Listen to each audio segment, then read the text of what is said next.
Des diététistes nutritionnistes qui accompagnent les milieux scolaires au Québec, il n'y en a pas beaucoup. Elles vont relever des commissions scolaires, du réseau de la santé publique, du réseau communautaire ou encore d'organismes à but non lucratif. Le NutriQuiz, c'est un jeu questionnaire en nutrition. Je suis Joanne Groslo, nutritionniste pour la commission scolaire Marguerite Bourgeois. Mon rôle, en fait, se résume en 3 grands secteurs. Les services alimentaires, donc tout ce qui est cafétéria scolaire, gestion de l'entreprise privée qui s'occupe de nos cafétérias, éducation-nutrition, formation du personnel, développement de matériel éducatif, autant pour le personnel que pour les parents. Et il y a le volet de support alimentaire en milieu défavorisé au primaire et au secondaire. On peut mettre des pois chiches, on peut mettre toutes sortes de fromages. La gestion, tout ce qui est menu recettes.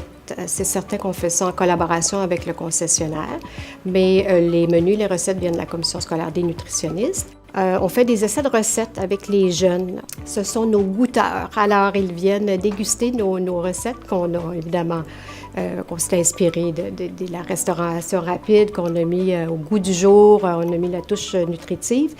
Et là, eux doivent nous dire ce qu'ils en pensent. Les intervenants du milieu scolaire qu'on soutient dans nos interventions, il y en a plusieurs. Les principaux, c'est le personnel enseignant, primaire, secondaire. On a beaucoup les éducatrices, techniciennes en service de garde.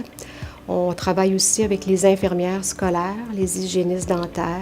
À la commission scolaire Marguerite Bourgeois, on est très fiers de notre projet « Moi, je prends soin de mes aliments ».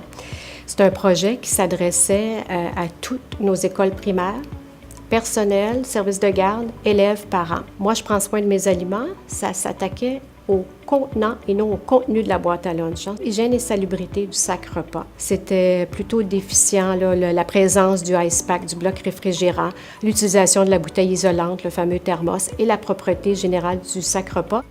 Notre rôle comme diététiste nutritionniste, c'est vraiment d'outiller le mieux possible les milieux et de les soutenir pour qu'ils puissent vivre des activités liées à la saine alimentation dans toute l'école, donc dans les classes, au service de garde et au gymnase en éducation physique. Je m'appelle Hélène Guéraud, je suis diététiste nutritionniste et gestionnaire des programmes scolaires dans l'équipe des producteurs laitiers du Canada.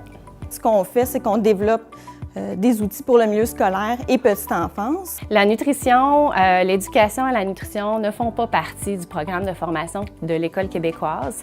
Par contre, la promotion de la saine alimentation fait très souvent partie du projet éducatif des écoles. C'est un défi d'intégrer l'éducation à la saine alimentation à l'école. Une des clés, ça va être d'ancrer le matériel pédagogique dans tous les domaines généraux de formation et pas uniquement dans le domaine de la santé et du bien-être.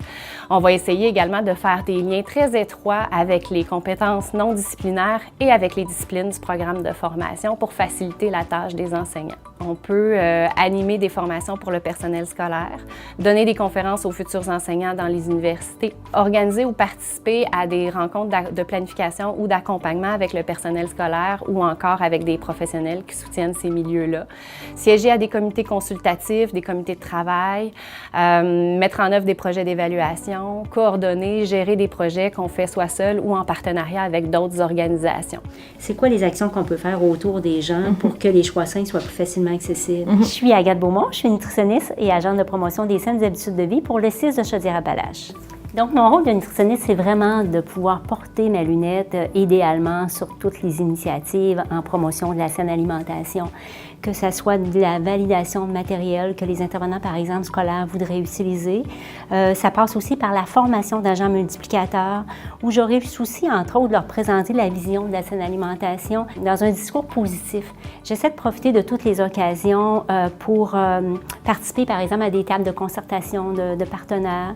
Je me fais inviter par moment à l'équipe, aux réunions d'équipe des infirmières scolaires. Je peux aussi accompagner une éducatrice, comme ça s'est passé dans la dernière année, une éducatrice qui voulait former ses collègues à l'approche lors d'ateliers culinaires, c'est-à-dire elle voulait leur transmettre la recette des recettes. Puis je trouvais ça super intéressant parce que c'était vraiment de mettre en évidence les meilleures pratiques. Un projet dont je suis particulièrement fière, c'est celui de la table régionale de concertation sur les saines habitudes de vie en Chaudière-Appalaches, qui a vraiment conçu une formation formation dédiée aux gestionnaires, manipulateurs, cuisiniers pour les services alimentaires des écoles primaires et secondaires. Le but, c'est de leur donner des outils pour appliquer la politique alimentaire, que ce soit pour eux une vision, pas seulement de retirer les frites, la friture dans les écoles, comme de voir comment on peut offrir des menus au goût des enfants, une offre alimentaire attrayante pour que les jeunes aient le goût d'en profiter. Moi, j'interviens jamais directement. Alors, évidemment, mon rôle, moi, c'est toujours d'être derrière la scène, à faire en sorte que les actions se fassent et que j'ai pu les supporter. Ma préoccupation quand je travaille avec le milieu scolaire, c'est vraiment d'amener les milieux à faire plusieurs actions en saine alimentation durant l'année, de ne pas se concentrer juste pendant la période du mois de la nutrition, qui est une belle période, mais on veut que ça soit répété durant l'année. On veut aussi que des actions concrètes soient créées avec les jeunes, de sortir un petit peu de la théorie, parce que les jeunes y apprennent quand ils sont dans l'action. Si on veut concevoir du matériel pédagogique qui soit vraiment efficace et pertinent pour le milieu scolaire, on doit vraiment suivre un processus rigoureux. En fait, ce qu'on veut arriver à faire, c'est créer une espèce d'alliage parfait entre les sciences de l'éducation, de la nutrition, de la santé publique, en considérant les données probantes, les bonnes pratiques, les encadrements existants et aussi en tenant compte de la réalité du terrain dans les écoles. Peu importe qu'on travaille directement sur le terrain ou qu'on soit plus en amont, en planification ou en conception, notre objectif, c'est toujours vraiment de contribuer à l'acquisition de saines habitudes alimentaires chez les enfants québécois.